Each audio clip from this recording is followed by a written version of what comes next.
Hello everyone, अगर आपको मेरा ये वीडियो पसंद आया तो इस वीडियो को लाइक कीजिएगा, इसको ज़्यादा से ज़्यादा शेयर कीजिएगा और मेरे चैनल को सब्सक्राइब कीजिएगा। हेलो एवरीवन, आज जो मैं अपना नया टॉपिक स्टार्ट करने जा रही हूँ वो है डॉक्यूमेंट्री एविडेंस के ऊपर। और इसके अंदर मैं सेक्शन 61, सेक्शन 62 और सेक्शन 64 को डिस्कस करूंगी। और जो डॉक्यूमेंट्री एविडेंस है वो सेक्शन 61 से लेके 90A तक है। और इसके अंदर सबसे पहले जो है वो प्राइमरी एविडेंस के बारे में बात की गई है, जो सेक्शन 62 में और सेक्शन 64 में दे रखे हैं। और सेक्शन 61 जो है वो बात करता है कि जितने भी जो कंटेंट है डॉक्यूमेंट के वो कैसे प्रूव होंगे। वो प्राइमरी एविडेंस से प्रूव हो सकते हैं जो सेक्शन 62 में दे रखा है, या वो सेकेंडरी एविडेंस से भी प्रूव हो सकते हैं जो सेक्शन 63 में दे रखे हैं। मतलब बेसिकली जितने भी जो कंटेंट है किसी डॉक्यूमेंट के वो कैसे प्रूव होंगे ये सेक्शन 61 में दे रखा है। और उनको प्रूव करने के लिए दो चीजें हो सकती है, या तो वो प्राइमरी एविडेंस से प्रूव हो सकते हैं, और अगर प्राइमरी एविडेंस नहीं है तो वो सेकेंडरी एविडेंस से भी प्रूव हो सकते हैं। ये सेक्शन 61 में है। मतलब बेसिकली सेक्शन 61 में इतनी बात बता रखी है कि जितने भी जो दस्तावेज है उनकी जो अंतर्वस्तु है वो या तो प्राथमिक या द्वितीय जो साक्ष्य है उनके द्वारा साबित की जा सकती है।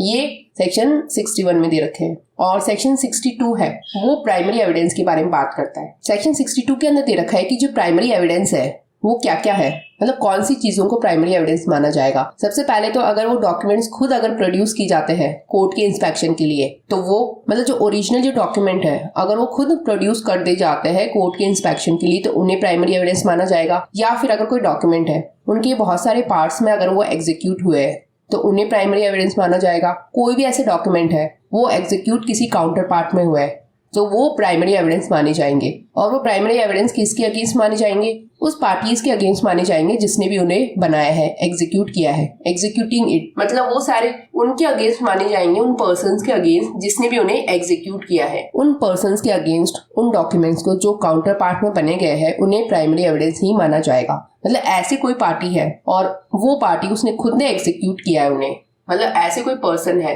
बहुत सारे अगर वो पार्ट्स है डॉक्यूमेंट्स के, मतलब बहुत सारे उनमें काउंटर पार्ट्स है, और तो उन्हें क्या माना जाएगा? उन्हें उस पर्सन के अगेंस्ट माना जाएगा, उन्हें प्राइमरी एविडेंस जिसने भी उन्हें एग्जीक्यूट किया है उन पर्सन के अगेंस्ट उन्हें माना जाएगा प्राइमरी एविडेंस। और या फिर कोई डॉक्यूमेंट्स है और वो एक यूनिफॉर्म प्रोसेस से बने गए हैं, जैसे कि प्रिंटिंग है, लिथोग्राफी है, फोटोग्राफी है, उन सबको प्राइमरी एविडेंस माना जाएगा। जो भी उनका कंटेंट है उन कंटेंट के मतलब जो कंटेंट है उसका डॉक्यूमेंट का, उस कंटेंट को जो है उनका एक तरीके से प्राइमरी एविडेंस माना जाएगा। मतलब बहुत सारे अगर कोई यूनिफॉर्म प्रोसेस से बन जाते हैं तो उन सब जितने भी वो बने हैं जो भी उनकी कॉपी है उन सबको क्या माना जाएगा? प्राइमरी एविडेंस माना जाएगा। जो भी दूसरे जो है जो रेस्ट है उसके कंटेंट की उनको एक तरीके से मतलब माना जाएगा कि वो जो कंटेंट है उनका वो सब क्या है, वो प्राइमरी एविडेंस है।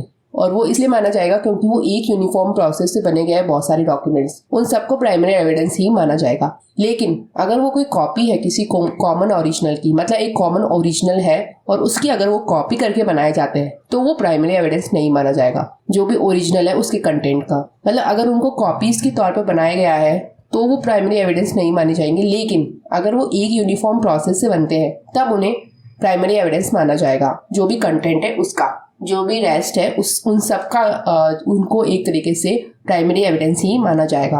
ये दे रखा है सेक्शन 62 में। तो बेसिकली सेक्शन 62 के अंदर प्राइमरी एविडेंस के बारे में बात की गई है कि कौन कौन सी चीजों को प्राइमरी एविडेंस माना जाएगा। सबसे पहले कि जैसे कि कोई भी प्राथमिक साक्ष्य है और उससे न्यायालय के निरीक्षण के लिए अगर पेश की गई दस्तावेज अगर स्वयं खुद अगर अभिप्रेत है तो वो प्राइमरी एविडेंस होंगे। या फिर कोई भी दस्तावेज अगर बहुत सारी मूल प्रतियों में निष्पादित है तो वहाँ हर एक मूल प्रति उस दस्तावेज का प्राथमिक साक्ष्य है। और अगर कोई भी दस्तावेज अगर प्रतिलेख में है, निष्पादित है, और एक प्रतिलेख पक्षकारों में से केवल एक पक्षकार या कुछ पक्षकारों द्वारा निष्पादित किया गया है, वहाँ हर एक प्रतिलेख उन पक्षकारों के विरुद्ध जिन्होंने उसका निष्पादन किया है प्राथमिक साक्ष्य है। मतलब जिन्होंने भी उनको एग्जीक्यूट किया है उन पर्सन्स के अगेंस्ट, उन पार्टीज के अगेंस्ट उन्हें प्राइमरी एविडेंस माना जाएगा। और जहाँ की अगर अन्य कोई दस्तावेज एक रूपांतरात्मक प्रक्रिया द्वारा बनाई गई है, जैसे कि मुद्रण है, शिला मुद्रण है, फोटो चित्रण है, उसमें होता है, तो वहाँ उनमें से हर एक शेष सबकी अंतर्वस्तु का प्राथमिक साक्ष्य है। किंतु जहाँ की वह सब किसी सामान्य मूल की प्रतियां है वहाँ वह मूल की अंतर्वस्तु का प्राथमिक साक्ष्य नहीं है। तो ये सेक्शन 62 में दे रखा है। मतलब बेसिकली सेक्शन 62 के अंदर 4 पॉइंट्स बता रखे हैं और उनके अंदर अगर कोई भी डॉक्यूमेंट आता है तो वो प्राइमरी एविडेंस ही माना जाएगा। और फिर सेक्शन 64 है उसके अंदर दे रखा है कि डॉक्यूमेंट्स को हमेशा प्राइमरी एविडेंस से ही प्रूव किया जाएगा। लेकिन सेक्शन 65 में कुछ ऐसी कंडीशन दे रखी है जिनके अंदर सेकेंडरी एविडेंस से भी डॉक्यूमेंट्स को प्रूव किया जा सकता है। मतलब सेक्शन 65 की कंडीशन के अलावा हमेशा जो भी डॉक्यूमेंट्स है उन्हें प्राइमरी एविडेंस से ही प्रूव किया जाएगा। लेकिन अगर कोई भी कंडीशन है जो हियर इन आफ्टर मेंशन्ड है, उसके अंदर जो डॉक्यूमेंट्स है उन्हें सेकेंडरी एविडेंस से भी प्रूव किया जा सकता है, जो सेक्शन 65 में दे रखी है।